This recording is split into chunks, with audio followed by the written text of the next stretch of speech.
नेपाल के सियासी संकट के जरिए अपनी चाल को अंजाम देने निकले चीन को बड़ा झटका लगा है।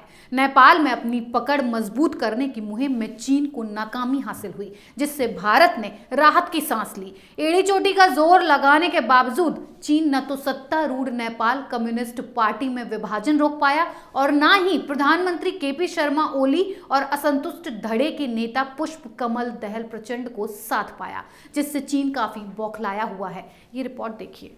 नेपाल में कम्युनिस्ट पार्टी के दोनों धड़ों में सुलह कराने की चीन की कोशिशों पर पानी फिर गया। चीन को ठेंगा दिखाते हुए पुष्प कमल दहल प्रचंड धड़े ने दूसरे दौर के प्रदर्शन को हरी झंडी दिखा दी है। कम्युनिस्ट पार्टी के प्रचंड धड़े ने घोषणा की है कि वो अपने आंदोलन के दूसरे दौर की घोषणा कर रहे हैं, जिससे चीन की टेंशन और बढ़ गई है। वहीं चीन को मिली नाकामी से भारत ने राहत की सांस ली है। एड़ी चोटी का जोर लगाने के बावजूद चीन न तो सत्तारूढ़ नेपाल कम्युनिस्ट पार्टी में विभाजन रोक पाया और न ही प्रधानमंत्री केपी शर्मा ओली और असंतुष्ट धड़े के नेता पुष्प कमल दहल प्रचंड को साथ पाया। दरअसल प्रचंड गुट ने सुलह की कोशिशों पर पानी फेरते हुए दूसरे दौर के प्रदर्शन की घोषणा कर डाली। तो वहीं नेपाल कम्युनिस्ट पार्टी के नेता हेमंत शर्मा ने भी कहा कि आंदोलन की पूरी रणनीति बना ली गई है। मालूम हो कि नेपाल में प्रधानमंत्री केपी शर्मा ओली मंत्रिमंडल की सिफारिश पर राष्ट्रपति विद्यादेवी भंडारी ने निचले सदन को भंग करने की घोषणा की थी। इस मामले में सुप्रीम कोर्ट में 1 दर्जन से ज्यादा याचिकाएं दायर की गयी। नेपाल कम्युनिस्ट पार्टी के 2 धड़ों में बंटना चीन को रास नहीं आया। पिछले दिनों चीन के विदेश मंत्रालय ने चीन की कम्युनिस्ट पार्टी के उपनेता को काठमांडू दौरे पर भेजा। इसके प्रयास भी पार्टी के दोनों धड़ों में एका कराने में सफल नहीं हो सके। अपनी चाल में नाकाम हुआ चीन अब पूरी तरह बौखलाया हुआ है, क्योंकि एनसीपी में विभाजन के बाद अब वहां नए सिरे से चुनाव कराने के अलावा कोई विकल्प नहीं बचा है। भारत भी चाहता है कि पड़ोसी मुल्क में नए सिरे से चुनाव हो और इसमें भारत समर्थक ताकतों को जीत मिले। अब एनसीपी में विभाजन तय है। ऐसे में ओली और प्रचंड दोनों अपने दम पर सरकार बनाने की स्थिति में नहीं है।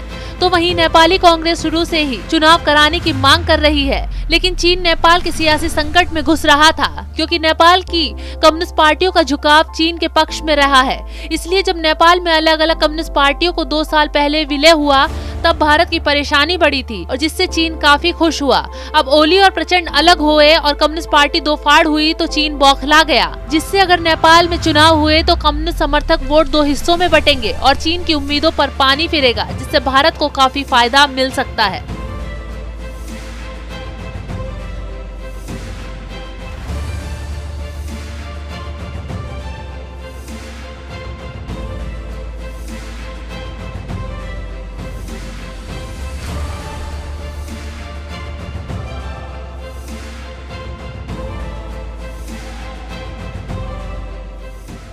चीन की चाल नेपाल के सियासी संकट को दूर करने में नाकामयाब रही, जिससे चीन की टेंशन काफी बढ़ गई है। एनसीपी में विभाजन के बाद अब नेपाल में नए सिरे से चुनाव कराने के अलावा विकल्प नहीं बचा है। भारत भी चाहता था कि पड़ोसी मुल्कों में नए सिरे से चुनाव हो और इसमें भारत समर्थक ताकतों को जीत मिले। तो वहीं अब एनसीपी में विभाजन तय है, क्योंकि केपी ओली और प्रचंड दोनों अपने दम पर सरकार बनाने की स्थिति में नहीं है। कैपिटल टीवी के साथ बने रहने के लिए आप सबका धन्यवाद।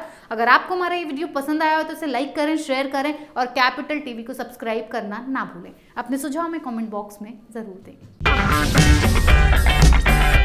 अगर आपको हमारा वीडियो पसंद आया हो तो इसे लाइक करें, हमारे चैनल को सब्सक्राइब करें और हाँ, बेल आइकन दबाना ना भूलें, ताकि आप तक हमारे वीडियो की नोटिफिकेशन पहुंचती रहे।